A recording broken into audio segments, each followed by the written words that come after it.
this is for you. Para sa mga Leo ito. Okay, sa mga Leo. Today is August 18, 2025, guys. At titingnan natin ang maaaring posibleng hadlang. Kaya hindi ang ilan sa inyo o karamihan sa inyo ay hindi makausad-usad sa buhay o kaya ay may mga hadlang, may mga istorbo. Titingnan natin ang maaaring sanhi o dahilan, guys. Okay, simulan natin sa inyong family. Okay, sa mga Leo. Para sa mga Leo, August 18, 2025. Maaring hadlang, guys. Okay, guys. The Fool. Okay? Ito talaga ay pag-uumpisa. Ano man itong uumpisahan nyo, kaya lang may mga nanggugulo. Okay? Aalis ka na sana, may pupuntahan ka na sana, mayroon ka na sanang paplanuhin. May pang-abala. Okay? May nag-iistorbo sa inyo. May pasaway. Ito man ay family ninyo o ilan sa inyo mga okay. Okay, isa sa mga dahilan ay problema. Problema talaga sa bahay. Problema sa mga gastusin. Ikaw ang may responsibilidad. Hindi ka makagawa ng sarili mong plano o desisyon sapagkat baka pag umalis ako, paano sila? Paano yung iiwanan ko? Halimbawa sa money, sa mga pag-aalaga. Kung may mga alagain na mga wala namang maaasahan, kundi kayo lang is sino? Sino ang titingin sa kanila o sino ang mag-aayos dito o mag-aayos dyan? Okay? May mga hadlang. 10 of Wands is here. Problema ito, guys. Okay? Isa pa to. Hindi kayo makaalis sa relasyon na hindi na pwedeng-pwede. Hindi na pwedeng-pwede. Okay? Isa itong kasal. Okay? Kasal na hindi maalis-alisan sapagkat nakatali nga eh. Okay? Kung walang divorce sa inyong place, hindi kayo makaalis. Hindi kayo makakalas. O ayaw kayong pakawala ng tao na to. Toxic na relasyon sa asawa. Okay, 9 of Swords, guys. Mga alalahanin. Mabigat, sobrang bigat. Mga pagsubok. Hindi ako makagalaw. Sapagkat napakadami. Ang dami nang nakatusok sa akin. Ang dami nang nananakit sa akin. Ang dami nang aabala sa akin. Okay, yan yung mga hadlang Leo. At isa pa to. Ito ay 3 of Cups, guys. Kaya lang mga friends ito na hindi tama ang pakikitungo sa inyo. Mga kapitbahay, mga kaibigan na sinungaling, mga kaibigan na nagbabalat kayo. Pagamat kayo nakikipag-usap ng maayos, nakikisama ng maayos, ang mga tao na to ay hindi tapat sa inyo. Yan ang mga ilan sa mga suliranin ninyo, kaya hindi kayo makausad dito. Yan yung mga pang-abala, guys. Kaya hindi makausad-usad ang ilan sa inyo inyong mga gustong mangyari sa buhay kung kayo ay may plano at pangarap pa. Leo, ito mga problema sa paligid. Tingnan natin ang information dito, guys, at hihingi tayo ng payo para sa inyong sitwasyon. Para sa mga Leo ito, tingnan natin ang message for you, Leo, August 18, 2025. Nandito ang King of Swords. Ito yung isang sagot, Leo. Maging matapang. Magkaroon ng isang salita. Nakita niyo yung espada niya kung ito'y nakatusok sa lupa. Ito ay energy ng King of Swords, Aquarius, na mayroong isang salita. May logic na kaisipan, practical, guys. At hindi hinahaluan ng emosyon ang kanya mga desisyon at sasabihin. Kumbaga, this time, Leo, kayo ay magpakatatag, maging matapang, at ipakita yung inyong power as a Leo, as a lion. Okay? Na meron kayong inner strength na kaya ninyo mag-decide, kaya ninyong putulin ang mga tao na to sa buhay ninyo nang wala kayong gagamitin na emosyon. At nandito ang temperance. Guys, ito ay pag-fix. Tigilan na yung takot. Maaring may umuudyok sa inyo na kakilala ninyo, kumbaga kaibigan, na magpakatatag ka, Leo. Huwag kang matakot. Lumabas sa iyong boundaries, sa iyong limitasyon, na mayroon ka pang kakayanan. Huwag kang magpapigil. May kumakausap sa inyo at nandito ang inyong energy to ay Queen of Wands na nagsasabi dito na kayo ay nasa posisyon to talk. Nasa posisyon din kayo para mamili kung anong gusto ninyo at makinig sa inyong intuition, guys. Panatilihin nyo ang inyong pagiging isang, kumbaga, meron kayong sariling power, okay, as a Leo, na very charming kayo, guys. May strong personality. Yun ang inyong ipakita this time. Okay, sa mga Leo nandito sa reading, maaari ang isang key o ang isang kasagutan dito sa inyong mga problema na to sa una kong sinabi o nakita ninyo is, kung hindi na to pwede talaga tong kasal na to at ito'y toxic na, is wala na tong magagawa pa kung kahit ipag-pray nyo pa to ng ipag-pray at ito ay isurvive nyo pa, is wala na talaga. Wala na tong kahihinatnan kung i-grow nyo pa ng i-grow at wala na talaga tong kakalabasan pa hanggang sa tumagal ng tumagal ang inyong paghintay at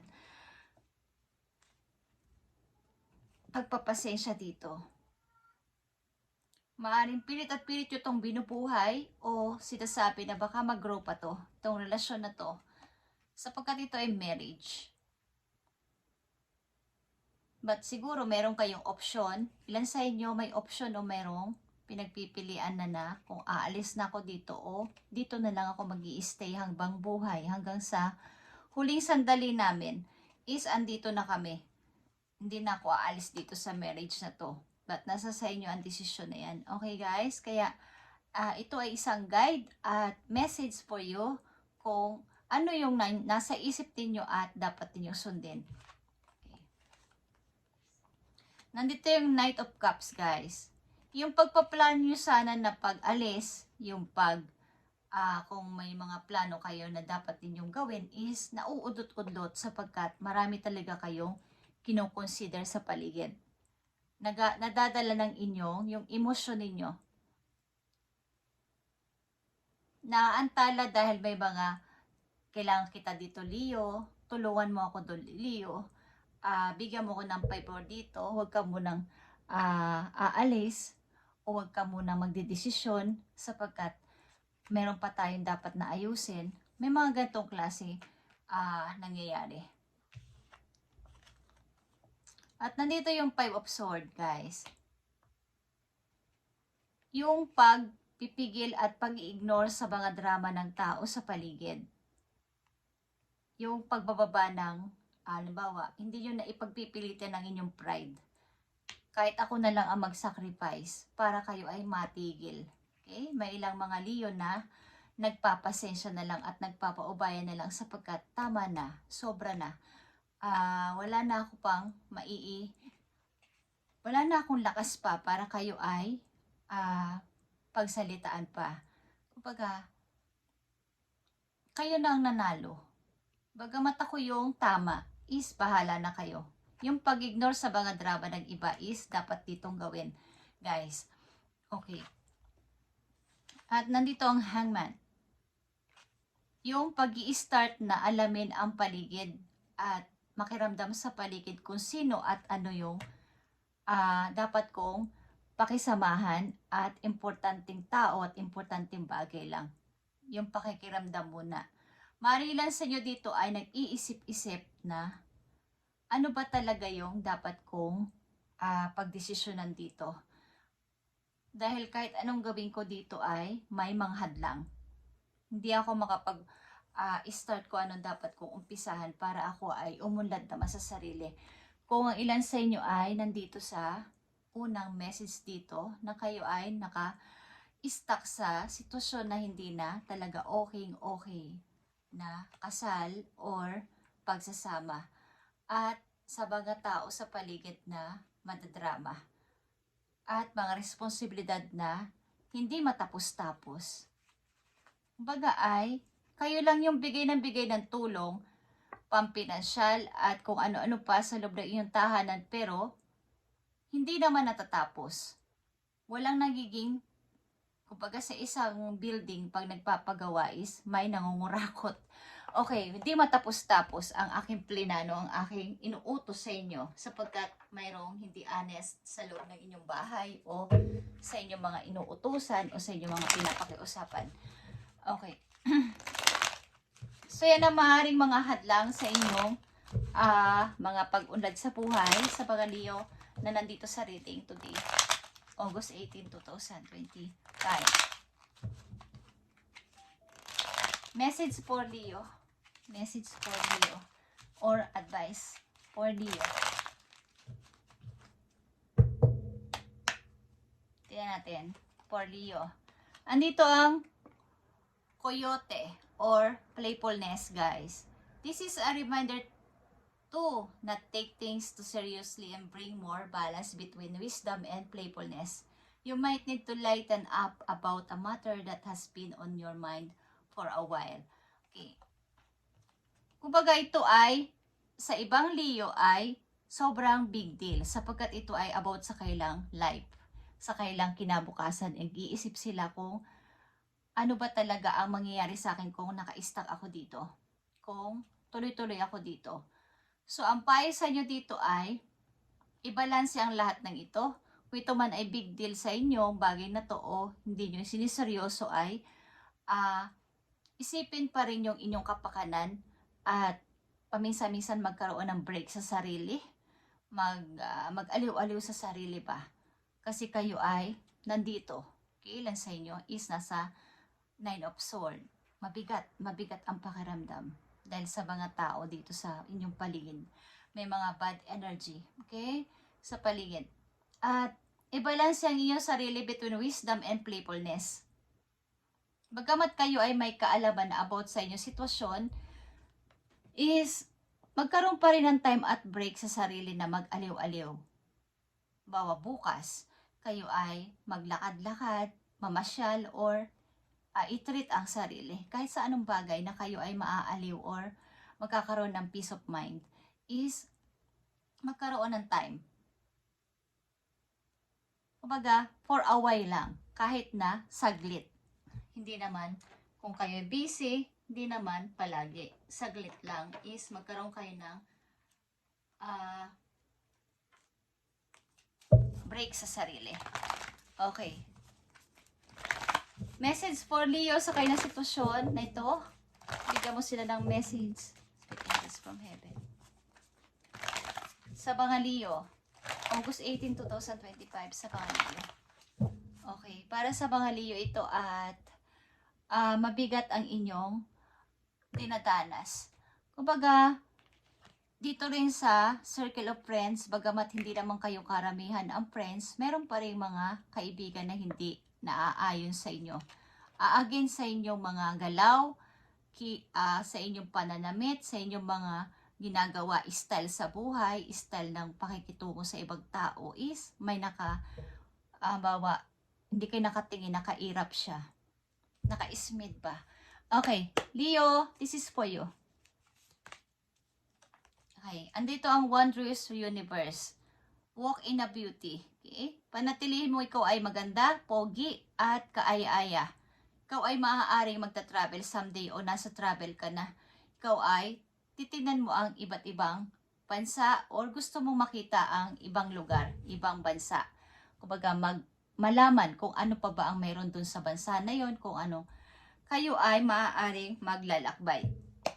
At isa pang message po you, Leo. Okay, discovering truth. Okay, you stand in the light of truth. Maaari talagang kayo ay iiba ng landas sa inyong mga kakilala at aalisin ang madadramang tao sa inyong buhay. Katulad na sinabi ko dito sa King of Sword, huwag panatilihin o huwag i-stay yung pagiging natatalo kayo ng inyong emotion. Case by case kasi yung paggamit sa emosyon at sa pagka-logic ng isang tao. Okay? Discovering truth, nandun kayo palagi sa tama, kaya palagi may against sa inyo. Kayo ay laging nasa panig ng tama. Ano man ang pinag-uusapan sa paligid, lagi kayong nasa panig ng tama at nag-a-against ka agad kayo. Kaya may mga tao naka-ismid at nakairap sa inyong mga sinasabi kapag hindi nyo nakikita. Okay, sa mga Leo, ano pa ang paparating sa inyong message? Tingnan natin at silipin natin. Paparating na message sa mga Leo, maaaring bukas, sa makalawa sa isang linggo o sa isang buwan. Tingnan natin ang paparating sa inyong message. Okay, I need 2 message sa mga Leo. Paparating na message sa mga Leo.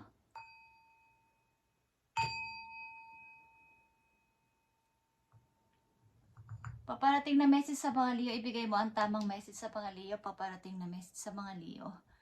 At ano man to ay, bigyan mo sila ng gabay at tayo. Thank you. Paparating na message for you, Leo. Maaring bukas, sa isang linggo, sa isang buwan, or sa mga paparating na araw. Okay. Ito ang paparating na message sa inyo, guys. Ito ay King of Wands. Okay? Ito ay Aries Leo. Malamang ikaw ito or may isang tao na pareho kayo ng gusto sa buhay. Man ito ay iyong kaasintahan o iyong asawa, maaaring bago mo makikilala, guys, at ito ay nasa energy ng fire sign. Kay Leo, magkasama kayo sa isang journey. Parang pareho kayo ng gusto ng person na to. Kumbaga, pareho kayo ng hilig, ng hobbies, o ng kung ano-anong bagay. Parehong-pareho kayo ng tao na to. At masaya kayo na tatanawin yung masaya kayo sa inyong ginagawa. Maring ito ay iyong kasintahan or makikilala pa lang. At nandito ang Knight of Cups. Nakita nyo to?